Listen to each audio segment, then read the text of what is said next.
Hello and welcome. What we are going to talk about in today's video might be the simplest thing in the world, and yet it might be the hardest to put into words. It's right there with us all the time.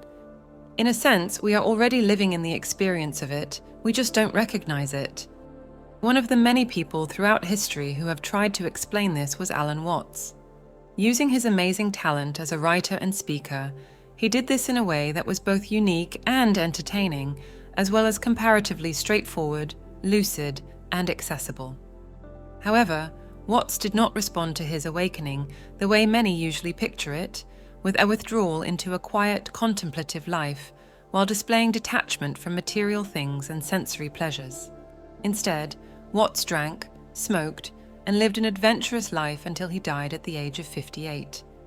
And yet, his words ring with a truth that cannot be faked. One that has to come from personal experience. Why does this matter? Because his life may challenge what many think they know about spiritual awakening. One of Watts's central ideas, and arguably the bedrock of his philosophy, is that being itself is the meaning of life. This idea can seem elusive at first, especially if we are used to thinking that meaning comes from goals, achievements, or adherence to certain philosophies. But for Watts, the idea that being is the meaning of life is practical and liberating.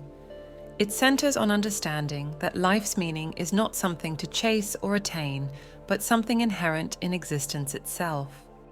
Alan Watts was a British philosopher and spiritual teacher, best known for popularizing Eastern philosophy in the West. He's particularly well known for making Zen Buddhism and Taoism more accessible to Western audiences. Born in 1915, Watts became an influential thinker and writer, bridging the gap between Eastern spiritual traditions and Western audiences. His works explore the nature of reality, consciousness, and the meaning of life, emphasizing mindfulness, presence, and living fully in the moment in a relaxed, detached, effortless way. He passed away in 1973. So what does it mean to say that being is the meaning of life? It's important to emphasize that what Watts was talking about was not simply a new way of thinking, which is why it is so difficult to explain in words. Any attempt at talking about it can at best be a signpost that points the way towards something that is difficult to explain even after the experience. It's a real, tangible shift on the inside that can only be spoken about but never fully explained.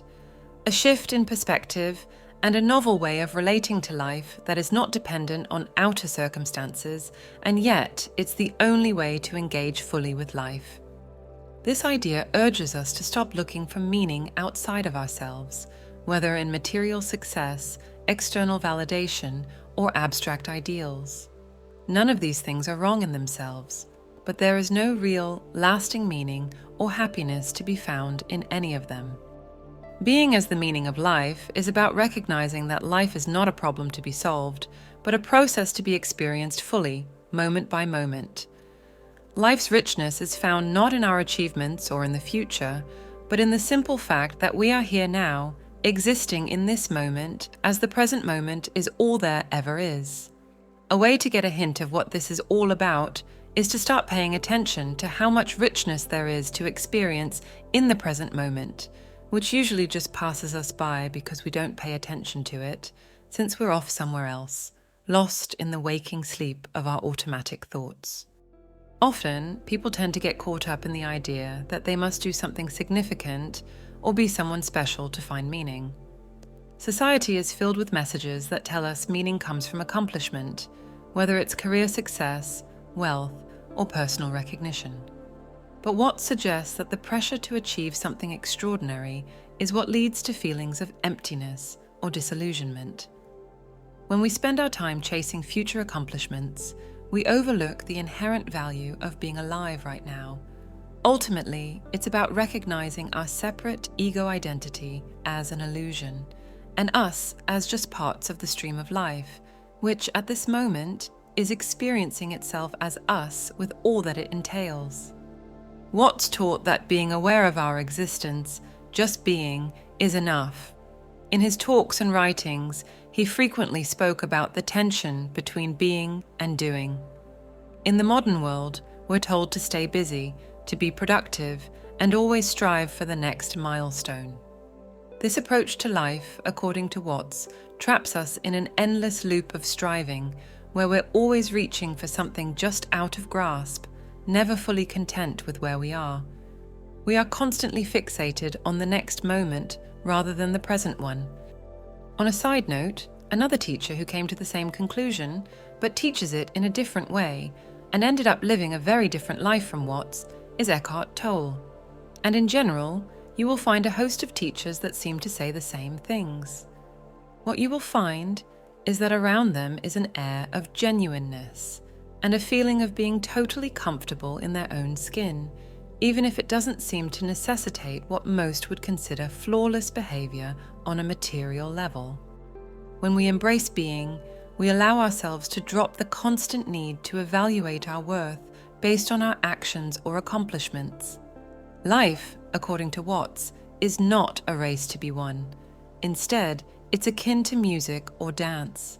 The purpose is not to rush to the end, but to enjoy the experience along the way. In a dance, we don't aim to reach a final step as quickly as possible. We enjoy each movement as it comes.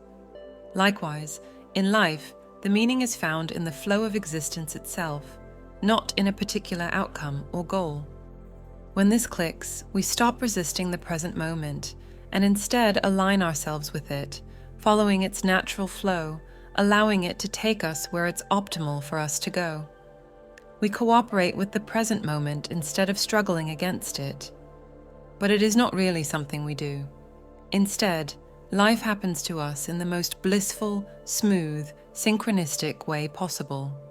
And many teachings on this subject seem to suggest that we, as separate individuals, were never in control of anything, either before or after realizing what already was before the realization. Paradoxically, Watts argues that doing only feels truly meaningful when it comes from a place of being. The task in front of us only feels meaningful when we're fully engaged with it in a playful manner, without being preoccupied with getting somewhere and attaching importance to an expected result.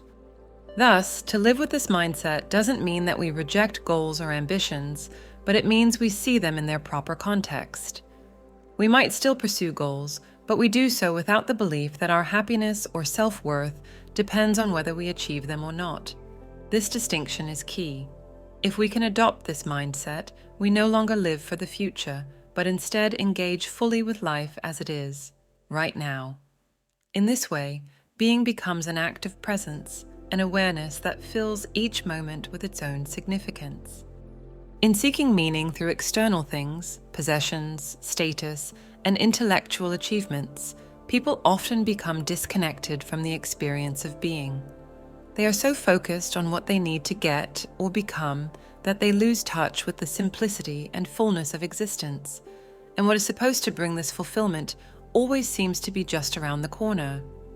By contrast, to live in alignment with the idea that being is the meaning of life is to embrace life as it comes, without the constant need for it to be anything other than what it is.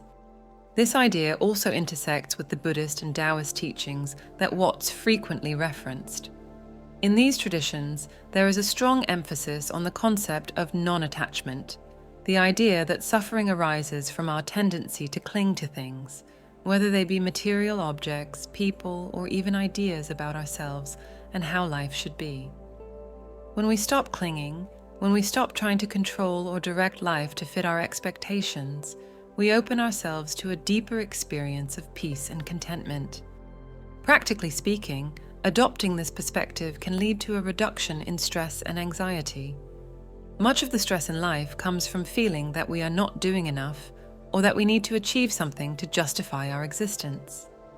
But if being itself is enough, if life is meaningful simply because it is, then the pressure to constantly prove our worth diminishes.